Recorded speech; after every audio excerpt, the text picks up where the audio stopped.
hey horse, good morning, or good evening, or good night, whatever it is for you, okay? Um, it's a reading stream today, as you can see from the title. I managed to, Taro, good morning, hey horse. I managed to find the book like 20 minutes before starting, so I guess that's good. As usual, all alerts are turned off. The yes, most of the redeems are turned off as well, so as to not interrupt the reading. So feel free to just listen and relax, okay? If there's chat messages or any hydrate or stretch redeems, I will listen while working, that's good. I will read chat and do those redeems at times that are convenient while waiting. So since Daddy Longlegs is mostly letters, I can do that between letters sometime. Okay, let's start, shall we?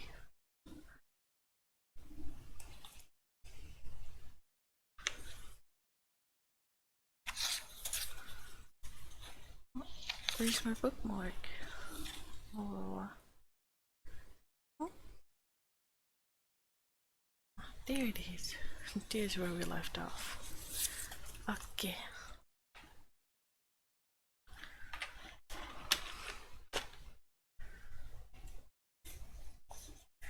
September 26th.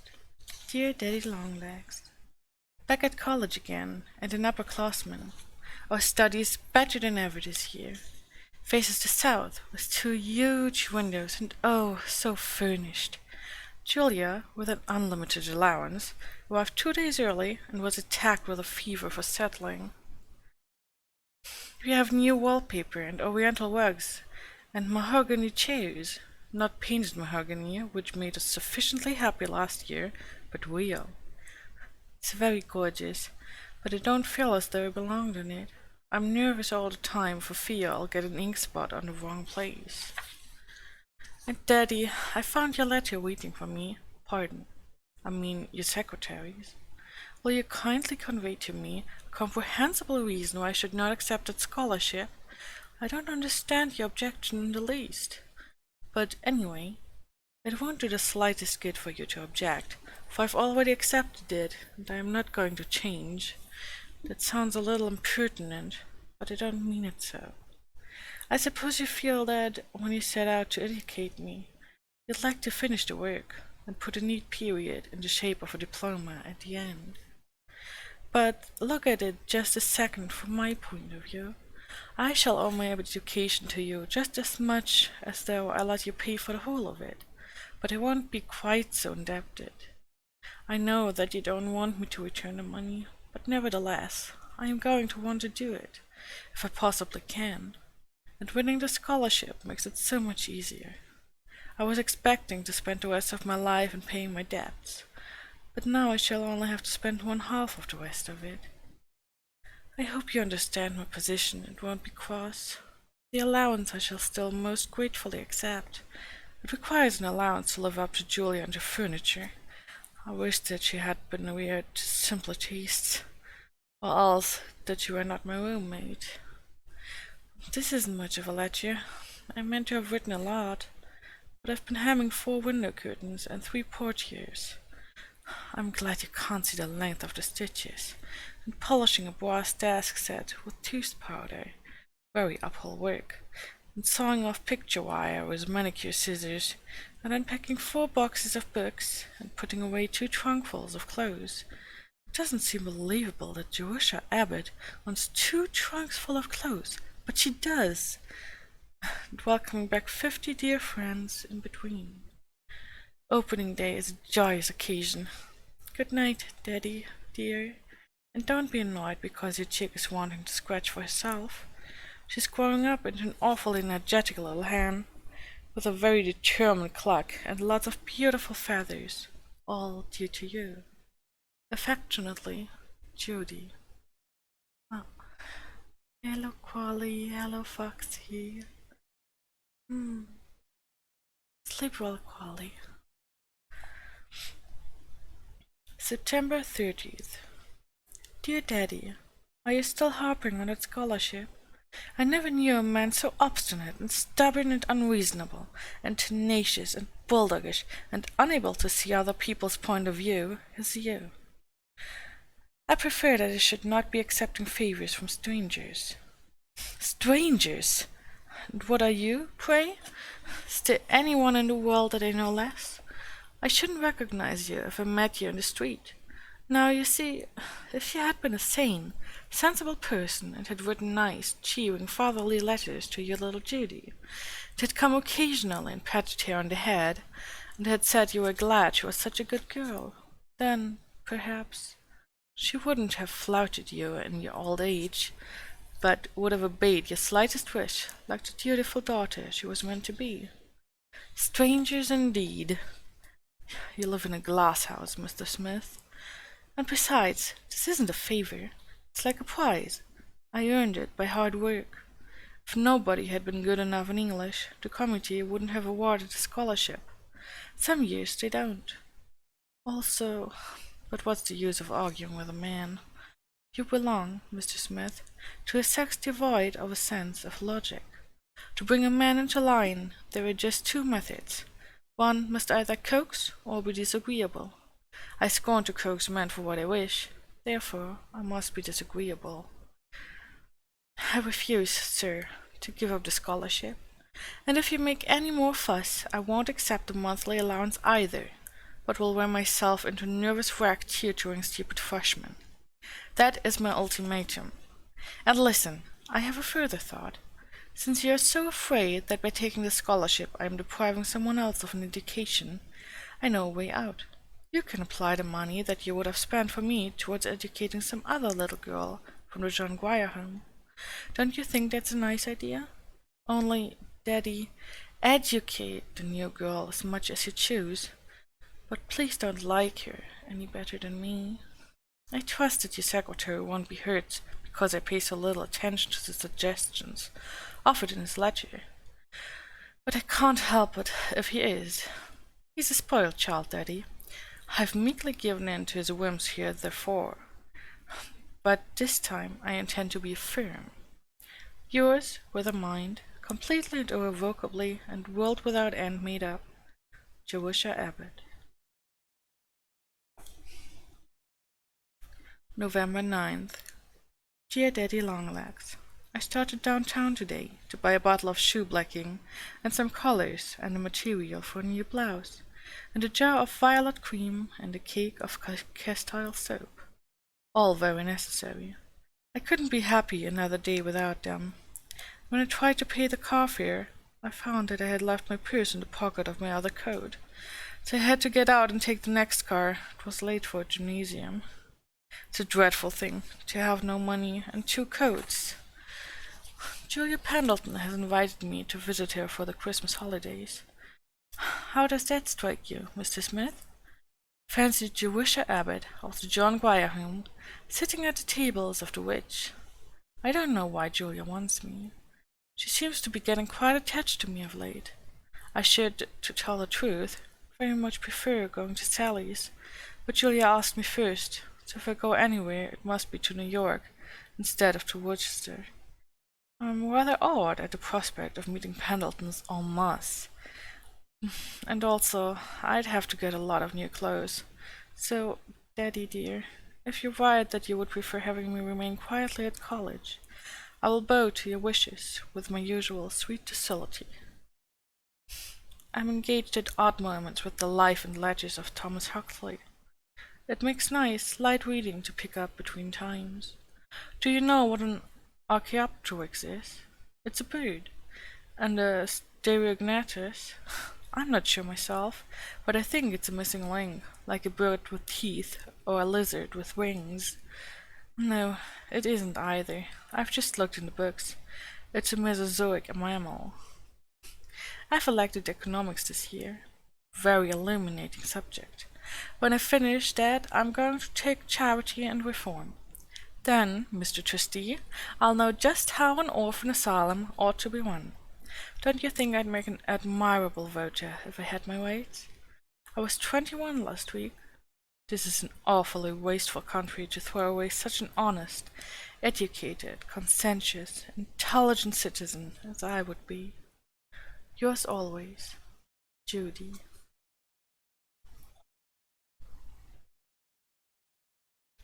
December 7th.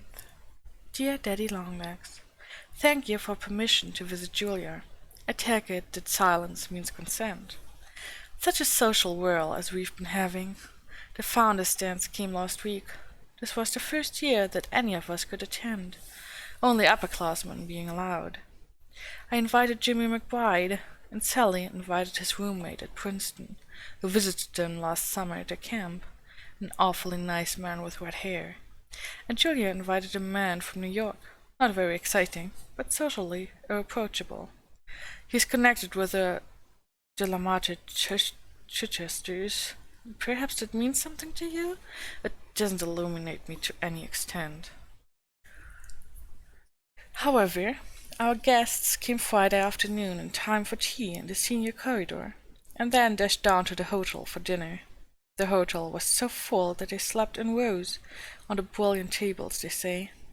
Jimmy McBride says that the next time he is bidden to a social event in this college, he is going to bring one of the Adirondack tents and pitch it on the campus. At 7:30 they came back for the president's reception and dance. Our functions commenced early. We had the men's cards all made out ahead of time, and after every dance we'd leave them in groups, under the letter that stood for the names, so that they could be readily found by their next partners. Jimmy McBride, for example, would stand patiently under M, until he was claimed. At least he ought to have stood patiently, but he kept wandering off and getting mixed with R's and S's and all sorts of letters. I found him a very difficult guest. He was sulky because he had only 3 dances with me. He said he was bashful about dancing with girls he didn't know. The next morning we had a glee club concert, and who do you think wrote the funny new song composed for the occasion? It's the truth. She did. Oh, I tell you, Daddy, your little foundling is getting to be quite a prominent person. Anyway, our gay 2 days were great fun, and I think the men enjoyed it. Some of them were awfully perturbed at first at the prospect of facing 1,000 girls, but they got acclimated very quickly. Our 2 Princeton men had a beautiful time. At least they politely said they had. And they've invited us to their dance next spring. We've accepted, so please don't object, Daddy dear. Julia and Sally and I all had new dresses. Do you want to hear about them? Julia's was cream satin and gold embroidery, and she wore purple orchids. It was a dream and came from Paris.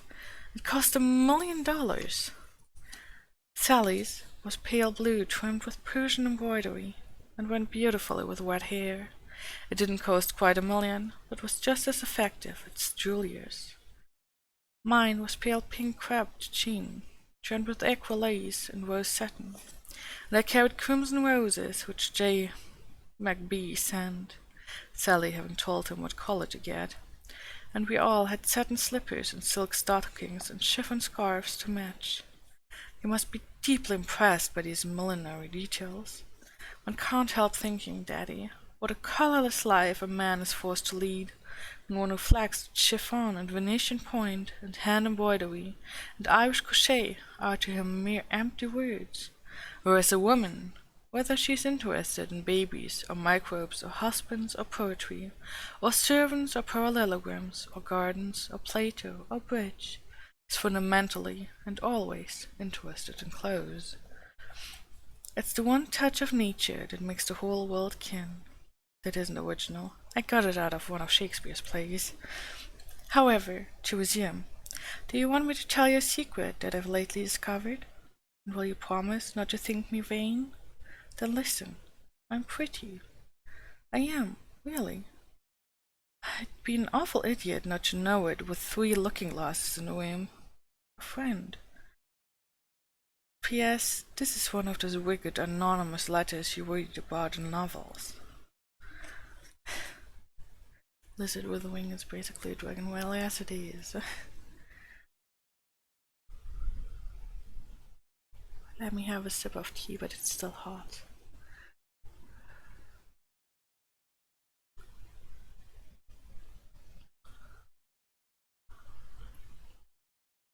Also, yes, she does sound like a good friend. December 20th. Dear Daddy Longlegs, I've just a moment because I must attend 2 classes, pack a trunk and a suitcase, and catch the 4 o'clock train. But I couldn't go without sending a word to let you know how much I appreciate my Christmas box. I love the furs and the necklace, and the Liberty scarf, and the gloves and handkerchiefs, and books and purse. And most of all, I love you. But Daddy, you have no business to spoil me this way. I'm only human, and a girl at that. How can I keep my mind sternly fixed on a studious career when you deflect me with such worldly frivolities? I have strong suspicions now as to which one of the John Guire trustees used to give the Christmas tree and the Sunday ice cream. He was nameless, but by his works I know him. You deserve to be happy for all the good things you do. Goodbye, and a very Merry Christmas. Yours always, Judy. P.S. I am sending a slight token, too. Do you think you would like her if you knew her? 11th January. I meant to write to you from the city, Daddy, but New York is an engrossing place. I had an interesting and illuminating time, but I'm glad I don't belong to such a family. I should truly rather have the John Guire home for a background. Whatever the drawbacks of my bringing up, there was at least no pretense about it. I know now that people mean what people mean when they say they are weighted down by things. The material atmosphere of that house was crushing. I didn't draw a deep breath until I was on an express train coming back. All the furniture was carved and upholstered and gorgeous. The people I met were beautifully dressed and low-voiced and well-bred. But it's the truth, Daddy. I never heard one word of real talk from the time we arrived until we left. I don't think an idea ever entered the front door. Mrs. Pendleton never thinks of anything but jewels and dressmakers and social engagements. She did seem a different kind of mother from Mrs. McBride.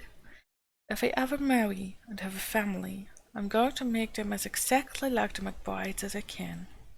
Not for all the money in the world would I ever let any children of mine develop into Pendletons. Maybe it isn't polite to criticize people you've been visiting. If it isn't, please excuse. This is very confidential between you and me. I only saw Master Jervy once, when he called at tea time, and then I didn't have a chance to speak to him alone. It was really disappointing after a nice time last summer.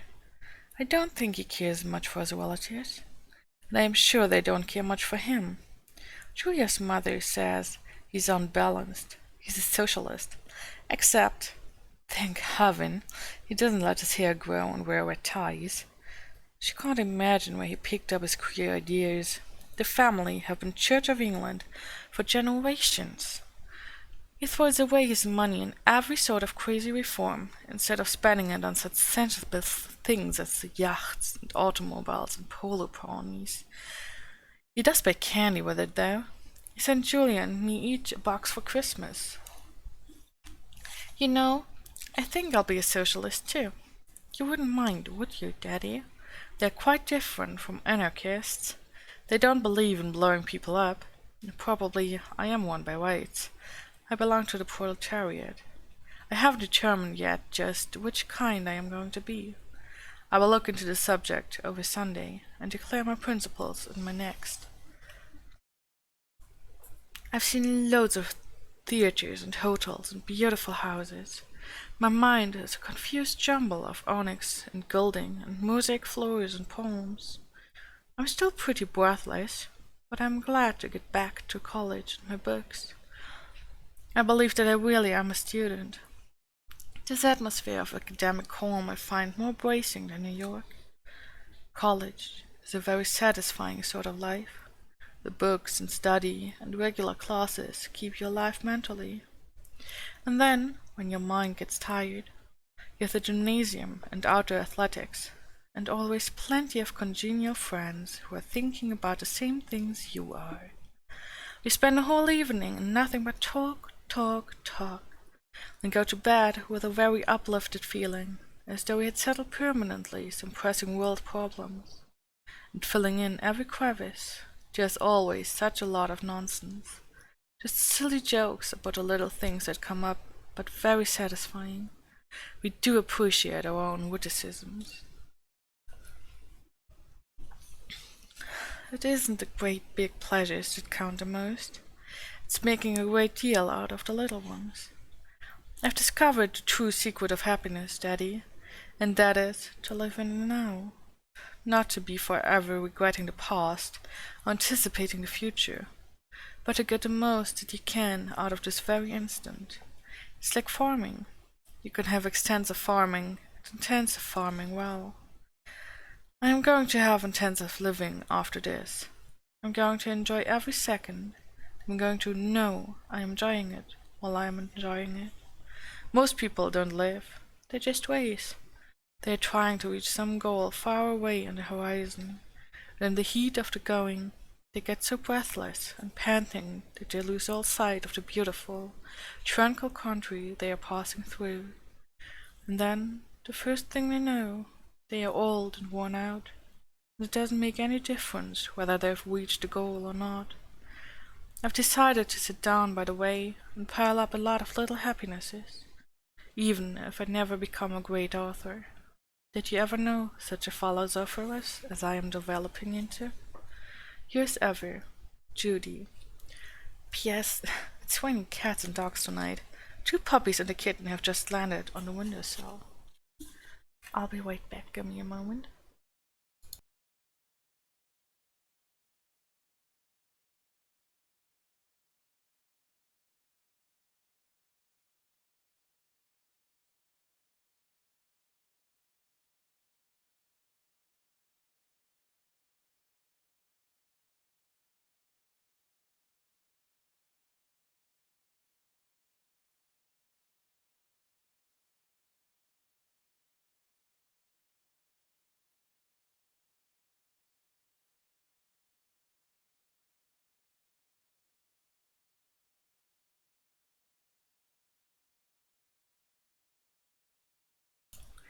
Sorry, it was just my nose was incredibly itchy, so I had to take care of that.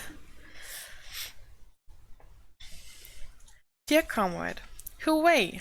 I'm a Fabian. That's a socialist who's willing to wait. We don't want a social revolution to come tomorrow morning. It would be too upsetting. We want it to come very gradually, in the distant future, when we shall all be prepared and able to sustain the shock. In the meantime, we must be getting ready by instituting industrial, educational, and orphan asylum reforms. Yours with fraternal love, Judy. Monday, 3rd hour. February 11th. Dear D.L.L. Don't be insulted because this is so short. It isn't a letter, it's just a line to say that I'm going to write a letter pretty soon when examinations are over. It is not only necessary that I pass, but pass well. I have a scholarship to live up to. Yours, studying hard, J.A. March 5th. Dear Daddy Longlegs, President Kyler made a speech this evening about the modern generation being flippant and superficial. He says that we are losing the old ideals of earnest endeavor and true scholarship, and particularly is this falling off noticeable in a disrespectful attitude towards organized authority. We no longer pay a seemly deference to our superiors. I came away from chapel very sober. Am I too familiar, Daddy? Ought I to treat you with more dignity and aloofness? Yes, I'm sure I ought. I'll begin again. My dear Mr. Smith, you will be pleased to hear that I passed successfully my mid-year examinations, and am now commencing work in the new semester. I am leaving chemistry, having completed the course in qualitative analysis and a mentoring upon the study of biology. I approached the subject with some hesitation, as I understand that we dissect angleworms and frogs. An extremely interesting and valuable lecture was given in the chapel last week upon Roman remains in southern France. I have never listened to a more illuminating exposition of the subject. We are reading Wordsworth's Tintern Abbey in connection with our course in English literature. What an exquisite work it is, and how adequately it embodies his conceptions of pantheism. The romantic movement of the early part of the last century, exemplified in the works of such poets as Shelley, Byron, Keats, and Wordsworth, appeals to me very much more than the classical period that preceded it. Speaking of poetry, have you ever read the charming little thing of Tennyson's called Locksley Hall? I am attempting gymnasium very regularly of late. A proctor system has been devised, and failure to comply with the rules causes a great deal of inconvenience. The gymnasium is equipped with a very beautiful swimming tank of cement and marble, the gift of a former graduate. My roommate, Miss McBride, has given me her bathing suit. It shrank, so that she can no longer wear it, and I am about to begin swimming lessons. We had delicious pink ice cream for dessert last night. Only vegetable dyes are used in coloring the food.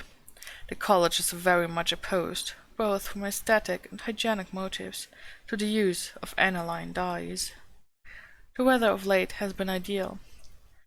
Bright sunshine and clouds interspersed with a few welcome snowstorms, and my companions have enjoyed our walks to and from classes, particularly from. Trusting my dear Mr. Smith that this will find you in your usual good health, I remain most cordially yours, Jerusha Abbott.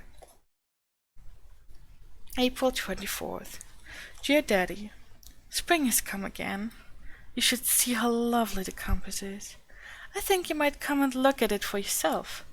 Master Jerry dropped in again last Friday, but he chose a most unpropitious time, for Sally and Julie and I were just wanting to catch a train. And where do you think we were going?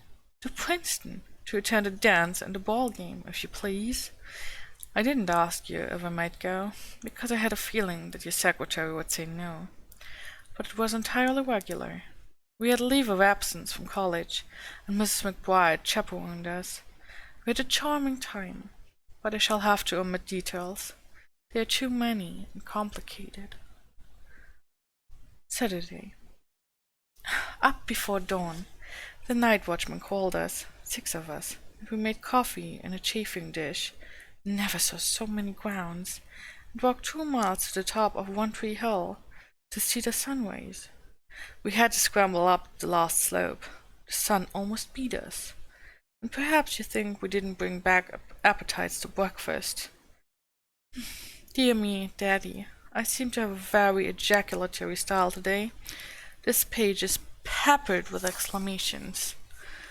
I meant to have written a lot about the budding trees and the new cinder path in the athletic field, and the awful lesson we have in biology for tomorrow, and the new canoes on the lake, and Catherine Prentice with pneumonia, and Praxis Angora kitten that's straight from home, has been boarding in Ferguson Hall for 2 weeks until a chambermaid reported it, and about my 3 new dresses, white and pink and blue polka dots with a hat to match. But I am too sleepy. I am always making this an excuse, am I not? But a girls' college is a busy place, and we do get tired by the end of the day, particularly when the day begins at dawn. Affectionately, Judy.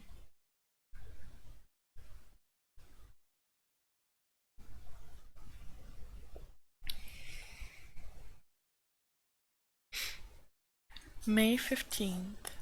Dear Daddy Longlegs, is it good manners when you get into a car just to stare straight ahead and not see anybody else? A very beautiful lady in a very beautiful velvet dress got into the car today, and without the slightest expression sat for 15 minutes and looked at the sign advertising suspenders. It doesn't seem polite to ignore everybody else, as though you were the only important person present. Anyway, you miss a lot. While she was absorbing that silly sign, I was studying a whole car full of interesting human beings. The accompanying illustration is hereby reproduced for the first time. It looks like a spider on the end of a string, but it isn't at all. It's a picture of me learning to swim in the tank in the gymnasium. The instructor hooks a rope into a ring at the back of my belt and runs it through a pulley in the ceiling. It would be a beautiful system if one had perfect confidence in the probity of one's instructor. I'm always afraid, though, that she will let the rope get slack, so I keep one anxious eye on her and swim with the other. And with this divided interest, I do not make the progress that I otherwise might. Very miscellaneous weather we're having as of late. It was raining when I commenced, and now the sun is shining.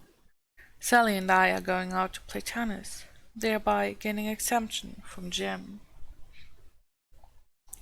A week later. I should have finished this letter long ago, but I didn't. You don't mind, do you, Daddy, if I'm not very regular? I really do love to write to you. It gives me such a respectable feeling of having some family. Would you like me to tell you something?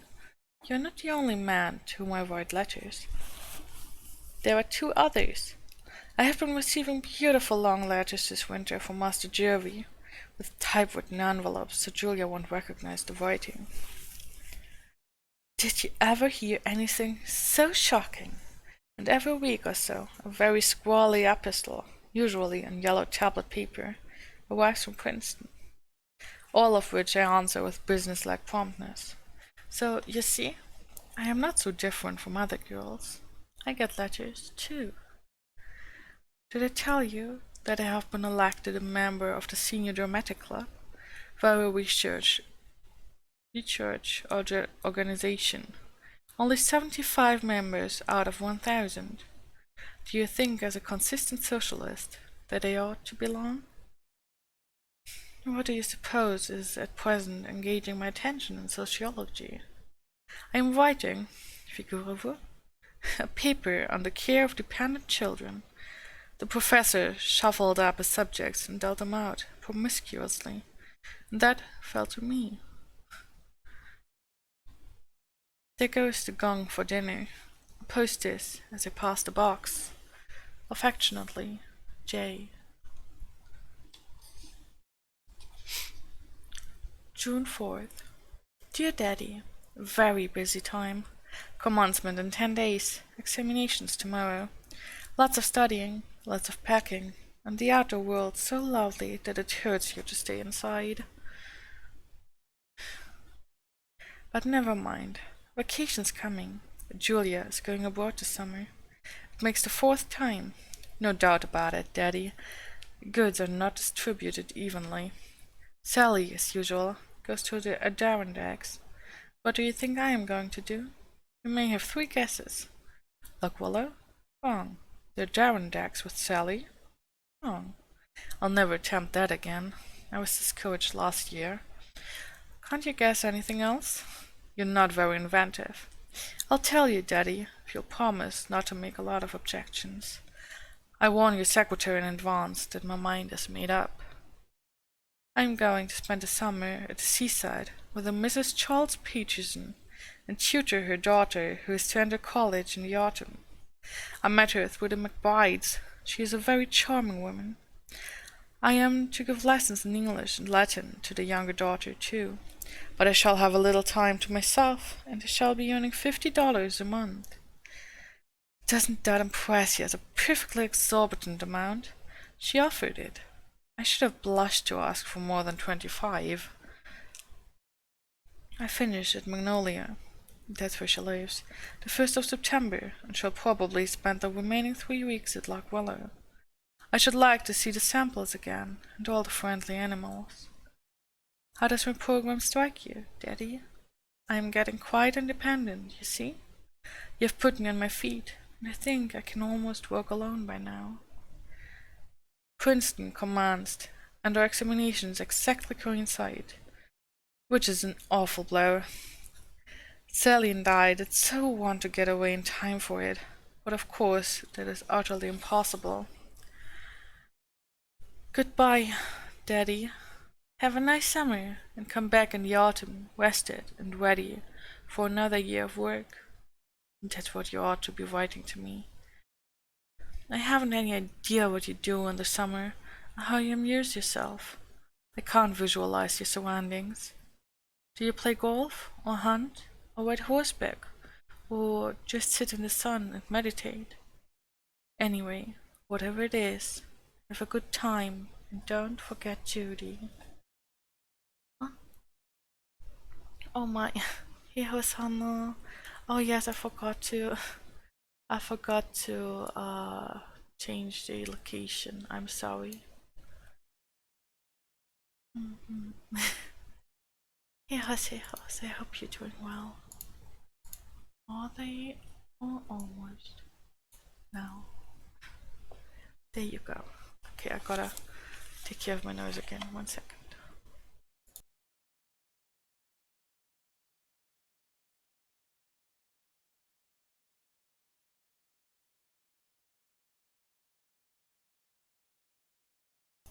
Okay. Also hydrate.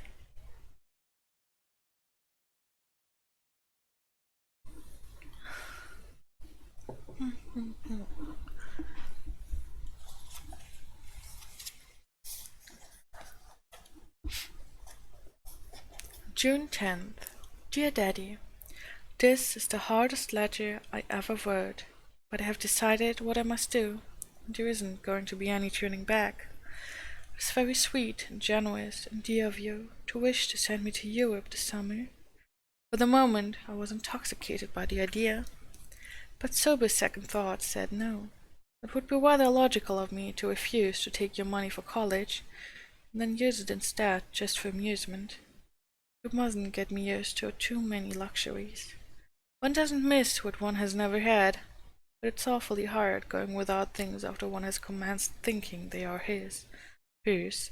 English language needs another pronoun. By natural right.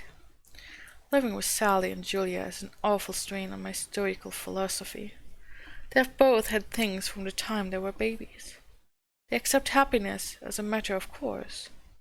The world, they think, owes them everything they want. Maybe the world does. In any case, it seems to acknowledge the debt and everything that the debt pay up. But as for me, it owes me nothing, and distinctly told me so in the beginning. I have no right to borrow on credit, for there will come a time when the world will repudiate my claim. I seem to be floundering in a sea of metaphor, but I hope you grasp my meaning. Anyway, I have a very strong feeling that the only honest thing for me to do is to teach this summer and being to support myself. Magnolia. 4 days later. I'd got just that much written when, what do you think happened? The maid arrived with Master Jervy's card.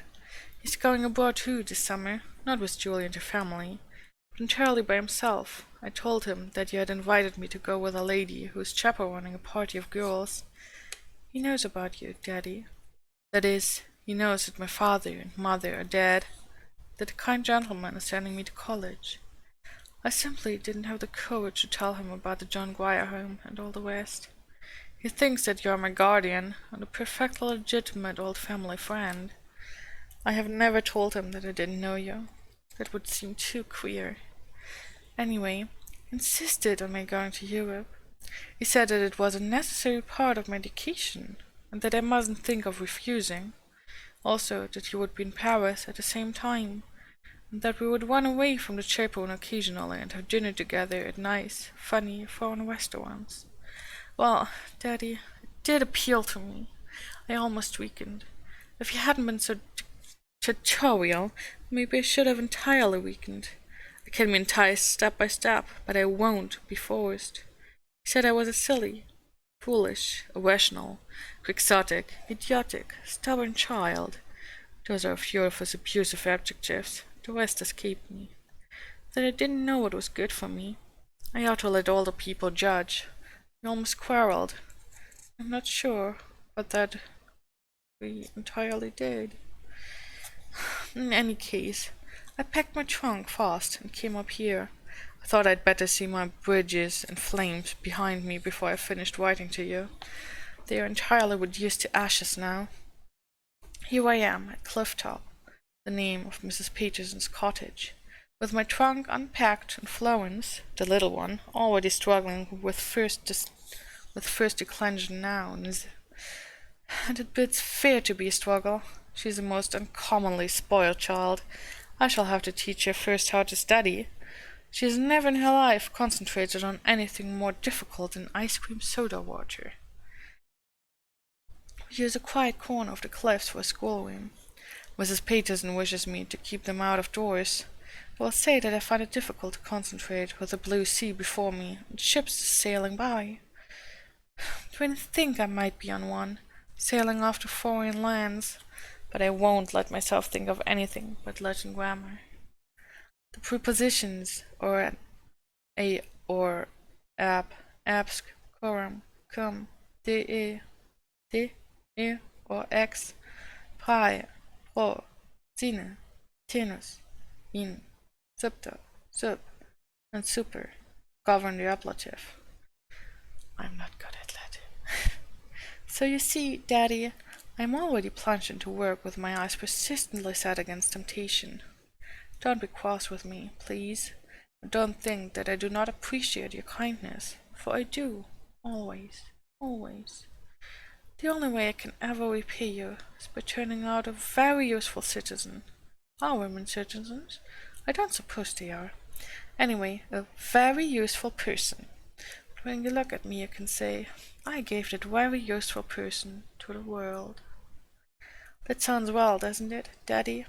But I don't wish to mislead you. The feeling often comes over me that I am not at all remarkable.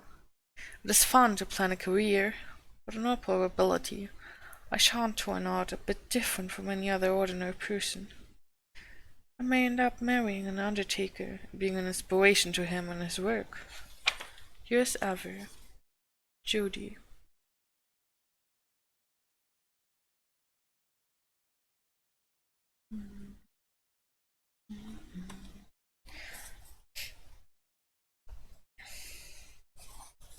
August 19th. Dear Daddy Longlegs, my window looks out on the loveliest landscape, oceanscape rather, nothing but water and rocks. The summer goes. I spend the morning with Latin and English and algebra and my two stupid girls. I don't know how Marian is ever going to get into college or stay in after she gets there.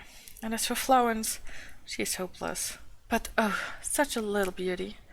I don't suppose it matters in the least whether they are stupid or not, so long as they are pretty. One can't help thinking, though, whether conversation will bore their husbands, unless they are fortunate enough to obtain stupid husbands. I suppose it's quite possible. The world seems to be filled with stupid men. Met a number this summer. In the afternoon, we take a walk on the cliffs, or swim if the tide is right. I can swim in salt water with the utmost ease, you see. My education is already being put to use. A letter comes from Mr. Jervis Pendleton in Paris, with a short, concise letter. I'm not quite forgiven yet for refusing to follow his advice. However, if he gets back in time, he will see me for a few days at Loch Willow before college opens. And if I am very nice and sweet and docile, I shall, in led to infer, be received into a favour again. Also, a letter from Sally. She wants me to come to the camp for 2 weeks in September. Must I ask your permission, or haven't I yet arrived at the place where I can do as I please? Yes, I am sure I have. I'm a senior, you know. Having worked all summer, I feel like taking a little healthful recreation. I want to see the Adirondacks. I want to see Sally. I want to see Sally's brother. He's going to teach me to canoe. And we come to my chief motive, which is me. I want Master Jervis to arrive at Loch Willow and find me not there. I must show him that he can't dictate to me. No one can dictate to me but you, Daddy. And you can't always. I'm off for the woods. Judy. Camp McBride, September 6th. Dear Daddy, your letter didn't come in time, I am pleased to say. If you wish your instructions to be obeyed, you must have your secretary transmit them in less than 2 weeks. As you observe, I am here, and have been for 5 days. The woods are fine, and so is the camp, and so is the weather, and so are the McBrides, and so is the whole world. I'm very happy. There's Jimmy calling for me to come canoeing. Goodbye. Sorry to have disobeyed, but why are you so persistent about not wanting me to play a little? When I've worked all the summer, I deserve 2 weeks. You are awfully dark on the mangoish. However, I love you still, Daddy, in spite of all your faults. Judy. Okay, this shall be it for today. Oh, page 69. Interesting. Whatever. I'm glad you came by to listen. I hope it helped you relax a little, and that you will have a great night or a great day, depending on whatever it is you do or whatever the time is for you. I will see you all on Sunday. Please take care of yourselves, eat your veggies, be nice to each other and to yourselves. Okay, we shall not wait someone today, we shall just go. Bye bye.